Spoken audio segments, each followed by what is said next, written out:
Hello guys, पहले तो channel पे तुम सभी लोगों का वेलकम है और आज हम एक्सप्लेन करेंगे रिक्रिएटर के एपिसोड नंबर 2 को। तो चलो वीडियो को स्टार्ट करते हैं बिना देर करे। एपिसोड की स्टार्टिंग में हम लोग सोता को देखते हैं जो कि मेटोरा और सेल्सिया के संग कुछ स्नैक्स खरीदने आया हुआ होता है। यहाँ पर मेटोरा सेल्समैन से बोल रही होती है कि आपके पास पोटैटो स्नैक है चीज फ्लेवर वाले, तो फिर सेल्समैन बोलता है कि नहीं हमारे पास वो नहीं है, माफ कीजिएगा। सेल्समैन की बात सुनने के बाद सेल्सिया कहने लगती है अगर आपके पास चीज वाले नहीं है तो आप एक काम कीजिए, आप इन्हें साल्ट वाले पोटैटो चिप्स दे दीजिए। जिस बात के लिए मेटोरा भी एग्री कर लेती है और वो मान जाती है। और अब ये लोग स्नैक्स खरीदने के बाद रास्ते में चलते हुए बातें कर रहे होते हैं, जहाँ पर सेल्सिया बोल रही होती है सोता से कि एक बात बताओ, क्या हमने तुम्हारे लिए कोई परेशानी तो नहीं खड़ी कर दी है? क्योंकि तुम एक स्टूडेंट हो और तुमने हमारे खाने के लिए इतना पे करा है, ये भी तुम्हारे लिए बहुत ज्यादा महंगा पड़ा होगा, है ना? तो सोता बोलता है नहीं कोई बात नहीं। मेटोरा भी बोलने लगती है कि देखो भले ही तुमने हमारे खाने के लिए पे करा हो, लेकिन मैं तुम पे तब भी ट्रस्ट नहीं कर सकती हूँ क्योंकि इस दुनिया के बारे में मुझे ज्यादा कुछ नहीं पता है। मेटोरा की ये बात सुनने के बाद सेल्सिया उससे बोलती है कि देखो तुम आखिर कहना क्या चाहती हो, मुझे तो कुछ समझ में नहीं आ रहा है। मेटोरा सेल्सिया से बोलती है चलो मैं आसान शब्दों में एक्सप्लेन करती हूँ। देखो तुम जिस मॉडर्न सोसाइटी से आई हुई हो उसमें तुम्हारे वापस जाने के बहुत ही कम चांस हैं, और ऊपर से हम जिस दुनिया से आए हैं वो भी एक भ्रम की दुनिया है, तो अब हमें उसमें वापस जाना भी चाहिए या नहीं जाना चाहिए, ये भी एक अलग इशू है। और ये सब बोलते हुए एकदम से मेटोरा अपनी बात काट देती है और कहने लगती है देखो ये बस एक मजाक था, तो तुम्हें सीरियस होने की बिल्कुल जरूरत नहीं है,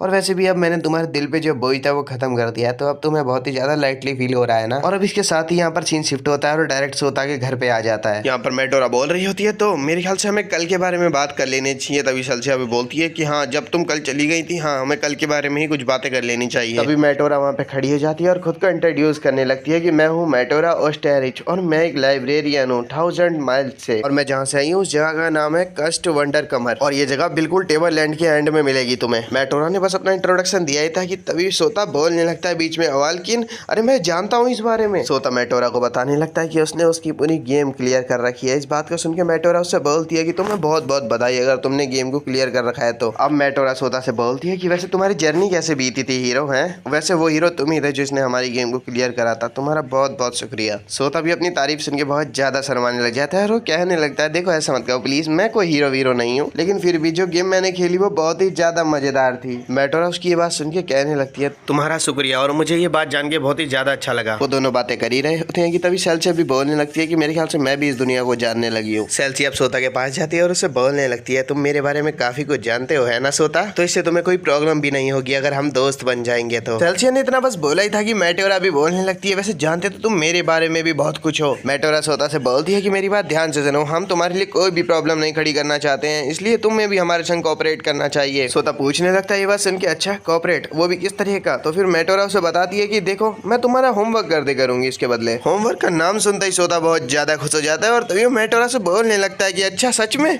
तो मेरे पास कुछ है तुम्हारे लिए। और अब इन लोगों को बातें करते करते शाम हो जाती है और मेटोरा बोलने लगती है कि तुम लोगों को ज्यादा चिंता करने की जरूरत नहीं है, इस कमरे में जो भी तोड़ा फाड़ी हुई है वो 1 घंटे के अंदर बिल्कुल रिपेयर हो जाएगी। और अब अगले सीन में हम देखते हैं कि ये तीनों ही एक रेस्टोरेंट में आए हुए होते हैं, जहाँ पर मेटोरा बोल रही होती है कि हम बस इस दुनिया में इसलिए बिलोंग कर रहे हैं क्योंकि किसी ने हमें स्टोरी से ढूंढ निकाला है। मेटोरा उन लोगों को बताने लगती है कि हाल ही में यहाँ पर एक फिक्शनल इवेंट होने वाला है जो कि हमारे बहुत सारे डाउट क्लियर कर सकता है। और ये सब बोलते बोलते ही मेटोरा वहाँ पे कुछ ज्यादा ही खा रही होती है, उनका बिल भी अच्छा बिठा रही होती है। इसी बात पे सेल्सिया बोलने लगती है वैसे तुम कुछ ज्यादा ही नहीं खा रही हो? तो मेटोरा बोलती है वैसे दुनिया का खाना कुछ ज्यादा ही टेस्टी है, मैं बस इसीलिए खा रही हूँ। और अब अगले सीन में हम देखते हैं ये लोग इस दुनिया की जानकारी इकट्ठी करने के लिए बहुत सारे जगहों पर जाते हैं, लेकिन फिर आखिरी में ये लोग थक के एक पार्क में आगे बैठ जाते हैं। यहाँ पर मेटोरा बोल रही होती है कि हम लोग एक इमेजिनेशन की दुनिया से बिलोंग करते हैं और ये एक गॉड की दुनिया है। नॉर्मली अगर देखा जाए तो इन दोनों ही दुनिया को आपस में कनेक्ट किया गया है और तभी हम इस दुनिया में आ पाए हैं। मेटोरा की ये सारी बातें सुनने के बाद सेल्सिया बोलने लगती है कि क्या तुम्हें ऐसा लग रहा है कि ये दोनों ही दुनियाएं आपस में कनेक्ट हो चुकी हैं? मेटोरा बोलती है कि हाँ देखो मुझे तो ऐसा ही लग रहा है और मुझे इसमें कोई भी डाउट नहीं लग रहा है, और ये सारी बातें मुझे उसी लड़की ने बताई थी जिससे तुम्हारी पिछले दिन लड़ाई हुई थी। तभी मेटोरा अपनी बात को बीच में काटते हुए बोलने लगती है अच्छा ये सब छोड़ो, मुझे एक बात बताओ, क्या तुम में से किसी को उस लड़की की ट्रू आइडेंटिटी पता है? क्योंकि मुझे लग रहा है वो अपने बारे में काफी कुछ छुपा रही थी और मेरे ख्याल से तुमने बहुत अच्छा काम किया है कि तुमने उसके साथ टीम अप नहीं करा। अब सेल्सिया को भी उस लड़की के बारे में याद आने लगता है और वो पूछने लगती है वैसे तुम बात तो सही कह रही हो, लेकिन मैं भी उस लड़की के बारे में कुछ भी नहीं जानती हूँ। वो लोग सोता से भी पूछते हैं कि क्या तुम्हें पता है उस लड़की के बारे में, लेकिन सोता कहता है नहीं मुझे भी नहीं पता उसके बारे में कुछ भी। मेटोरा तो ये बात सुन के काफी उदास हो जाती है कि सोटा भी उस लड़की के बारे में कुछ नहीं जानता है। और अब मेटोरा कहती है कि यार देखा जाए तो वो लड़की कुछ ज्यादा ही तेज और चालाक है, उसने हमें अपना नाम तक नहीं बताया, नाम तो छोड़ो इनफैक्ट वो हर चीज हमें बहुत ज्यादा सोच समझ के बोल रही थी। मेटोरा को यूं उदास देख के सोता बोलने लगता है देखो मैंने बहुत सारी कहानियां सुनी और पढ़ी हैं, लेकिन फिर भी मैंने इस तरह के कैरेक्टर के बारे में कभी भी नहीं सुना है। तभी सेल्सिया भी सोता को जवाब देती है और बोलने लगती है देखो तुमने भले ही उसके बारे में सुना ना हो या तुमने कभी उसके बारे में पढ़ा ना हो,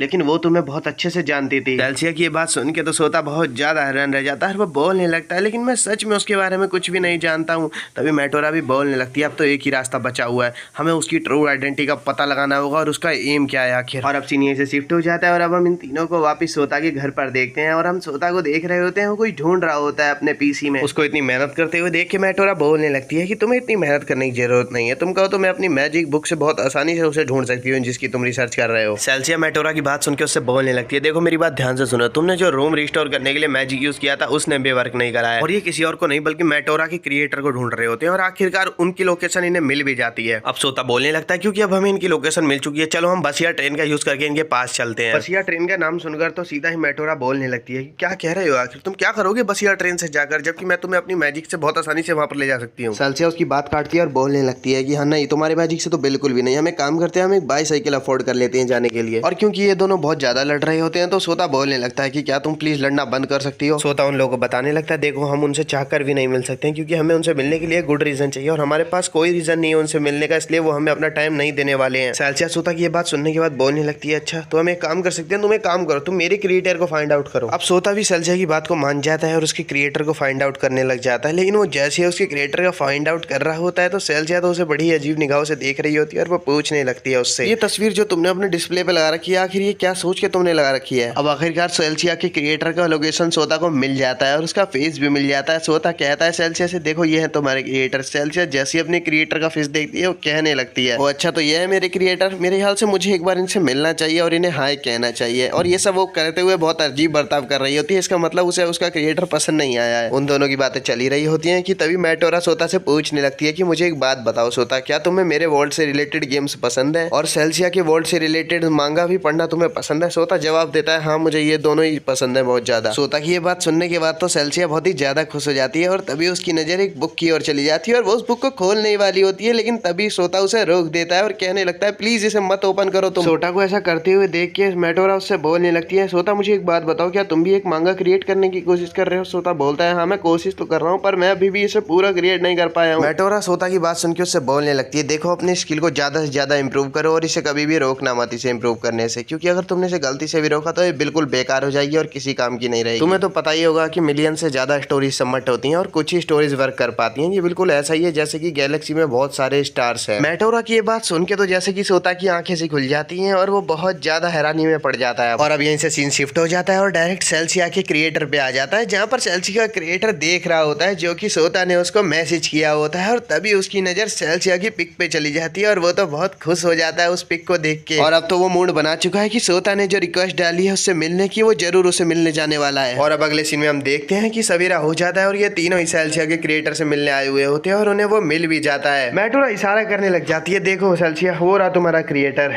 सेल्सिया उसकी ओर देखती है और वो कहने लगती है मुझे ये देखने में बिल्कुल भी अच्छा नहीं लग रहा है और इसकी हरकतों से तो ये मुझे एक बेवकूफ लग रहा है। आखिरकार सेल्सिया अपने आप को किसी तरह मनाती है और उसके पास जाने लगती है और उसके पास जाकर वो बोलती है कि आपसे मिलकर मुझे बहुत ज्यादा अच्छा लगा। और उसका क्रिएटर भी उसको बहुत ही हैरानी से देख रहा होता है। उसका क्रिएटर जवाब देता है कि मुझे भी आपसे मिलकर बहुत ही ज्यादा अच्छा लगा, वैसे मुझे एक बात बताइए क्या आप फॉरेनर है, ये ड्रेस वैसे ये कॉस्प्ले है ना ये आपके ऊपर बहुत ज्यादा सूट कर रहा है। और ये बात सुनने के बाद तो सेल्सिया बहुत ज्यादा शर्माने लग जाती है। वो बंदा सेल्सिया से बोलता है कि देखिए मुझे तो ट्रस्ट ही नहीं हो रहा है कि जैसा मैंने सोचा था बिल्कुल ही वैसी दिखती हैं, अगर आपको ध्यान से देखा जाए तो आप थोड़ी डरावनी भी लगती हैं, लेकिन कोई बात नहीं। सेल्सिया उसकी बात काटती है उसी वक्त और बोलने लगती है कि देखिए ये बात तो आप बिल्कुल सही कह रहे हैं, लेकिन मैं आपको एक बात और बताना चाहूंगी, मैं असली हूँ। देखिए उसका क्रिएटर भी बोलने लगता है हाँ मुझे पता है आप बिल्कुल ही असली जैसी दिखती हैं। तभी सेल्सिया कहती है असली जैसी नहीं दिखती हूँ, मैं असली में ही हूँ। लेकिन सेल्सिया के क्रिएटर को तो अब भी यकीन नहीं हो रहा होता, जबकि सेल्सिया ने उसके ऊपर अपनी तलवार तक रख दी होती है। वो कहने लगता है देखिए आपको ये सब करने की जरूरत नहीं है, आप बिल्कुल ही असली जैसी हैं। सेल्सिया उसे जवाब देती है और कहने लगती है देखो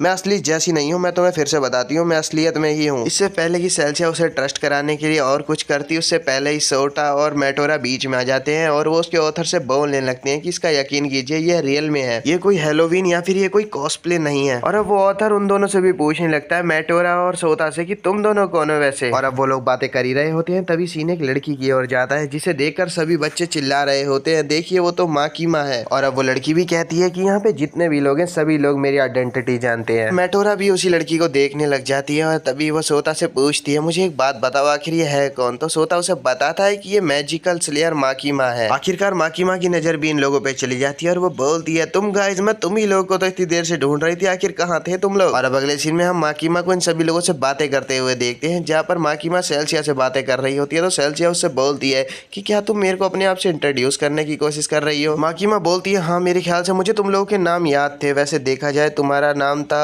सैलेजू, सोलूजू, क्या नाम था आखिर तुम्हारा। सेल्सिया उससे कहती है कि देखो मुझे बिल्कुल यकीन नहीं हो रहा है कि तुम्हें हमारे नाम भी नहीं पता है और तुमने हमें ढूंढ निकाला है। अब माकीमा उनसे माफी मांगती है कि उसे उनका नाम भी याद नहीं है, लेकिन तभी वो बोलने लगती है ये सब छोड़ो, मैं तुम लोग को एक बात बताने आई हूँ। मेरा नाम है माकीमा किरामाकी और मेरे पास पावर है एक मैजिकल स्लेयर की। वैसे तो ये पावर मुझे एक फेरी ने दी थी जो कि लैंड ऑफ इटर्निटी से बिलोंग करती थी। इससे पहले कि माकीमा अपने बारे में उन लोगों को और कोई जानकारी देती, सेल्सिया का क्रिएटर बोलने लगता है यार यहाँ की चल क्या रहा है, अब तो यहाँ पर मैजिकल स्लेयर माकीमा भी आ चुकी है। माकीमा तो खुश हो जाती है सेल्सिया की क्रिएटर से अपना नाम सुन के। वो कहने लगती है यार एक बूढ़ा आदमी भी मेरे को जानता है मैं कितनी ज्यादा पॉपुलर हूँ। अब सेल्सिया माकीमा से पूछने लगती है मुझे एक बात बताओ माकीमा, क्या तुम उस गर्ल से मिली हो जिसने की एक मिलिट्री यूनिफॉर्म पहन रखा था। माकीमा बताती है कि हाँ मैं उससे मिली थी, उसने मुझे ये भी बताया कि ये वो जगह है जहाँ से हमारी दुनिया को बनाया गया है। माकीमा सेल्सिया से बोलने लगती है कि हमारी दुनिया के लोग इतने ज्यादा परेशानी में और उन्हें इतनी ज्यादा दर्द झेलना पड़ रहा है, आखिर क्या हम उनके लिए कुछ भी कर सकते हैं। तो सेल्सिया उससे बोलती है मैं समझ सकती हूँ तुम जो कहने की कोशिश कर रही हो, पर ये इतना भी आसान नहीं है। माकीमा बोलती है कि आखिर क्यों हमारी दुनिया के लोगों को इतना ज्यादा दर्द झेलना पड़ता है, क्यों हमारी दुनिया के लोग हर वक्त इतनी लड़ाई झगड़े करते रहते हैं।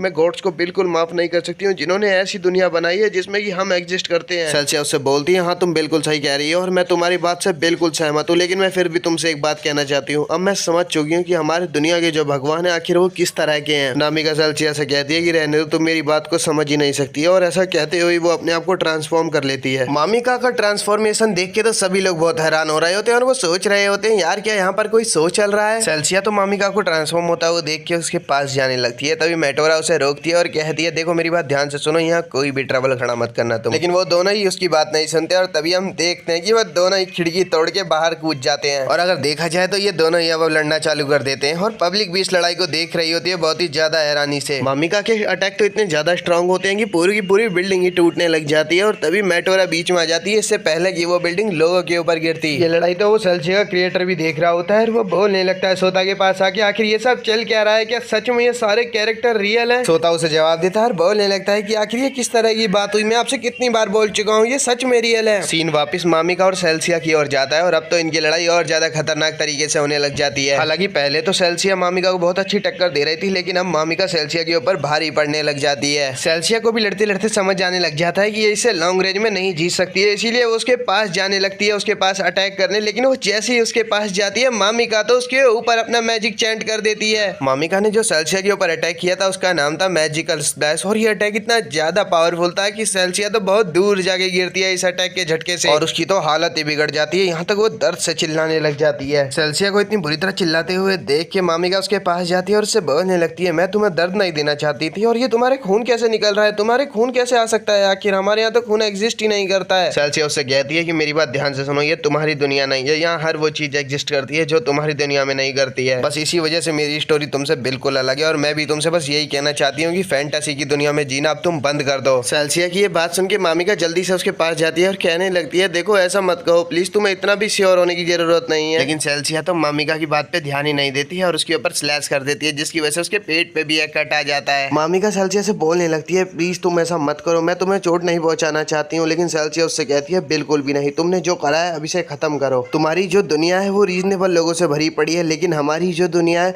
हम लोग लॉयल्टी के लिए काम करते हैं बस। सेल्सिया की ये बात सुनने के बाद तो मामिका को भी अपनी फाइट जारी रखनी पड़ जाती है और फिर से वो अपना वही अटैक रेडी करने लग जाती है जिसका की नाम होता है मैजिकल स्प्लैश। और अब वो उस अटैक को रेडी करने के बाद सीधा सेल्सिया के ऊपर मार देती है, जिसे देखने के बाद तो सब लोग डर जाते हैं और सेल्सिया की चिंता करने लग जाते हैं। लेकिन उससे पहले कि वो अटैक सेल्सिया को हिट होता कोई उसे बचा लेता है। मामिका उसकी ओर देखती है और उससे पूछने लगती है आखिर तुम हो कौन। वो बंदा भी कहता है इसमें तो मुझे बिल्कुल भी मजा नहीं आया, सेक्रेटरी कुरोनागे मारू। उसके ऐसा बोलते ही उसके पीछे एक बहुत ही बड़ी फीमेल वॉरियर आ जाती है जिसे देखकर तो मामिका भी डरने लग जाती है। वो बंदा मामिका से कहता है कि मेरी बात ध्यान से सुनो, ये मेरी कॉम्पेनियन है और मैं तुम जैसी लड़की पे ही इसे इस्तेमाल बिल्कुल भी नहीं करना चाहता हूँ, लेकिन अगर तुम मुझसे फिर भी लड़ना चाहती हो तो आजमा के देख लो क्योंकि मैं बहुत ज्यादा स्ट्रांग हूँ। अब सेल्सिया भी इस पर्सन की ओर देखने लगती है और उससे पूछती है आखिर तुम हो कौन। तो वो बंदा उससे बोलता है तुम्हें ज्यादा चोट तो नहीं आई, क्या तुम ठीक हो। सोता और सेल्सिया का क्रिएटर भी इस नजारे को दूर से देख रहे होते हैं और अब सेल्सिया का क्रिएटर सोता से पूछता है कि एक बात बताओ कि क्या तुम इसे जानते हो। सोता बोलता है हाँ मैं इसे जानता हूँ, ये कोई और नहीं है योया मेरुकोजी है। और ये बंदा अंडरग्राउंड से बिलोंग करता है। और इतना ही नहीं, ये अपनी स्टोरी के मेन कैरेक्टर का राइवल भी है। सो गाइस, फिलहाल के लिए तो ये एपिसोड यहीं पर खत्म होता है। चैनल को याद से लाइक और सब्सक्राइब करते हुए जाना, और अगर इसका पिछला एपिसोड नहीं देखा है तो मैं तुम्हें आई बटन पे लिंक दे रहा हूँ और डिस्क्रिप्शन में भी लिंक दे रहा हूँ, वहां से जाके देख लो। अच्छा फिर बाय।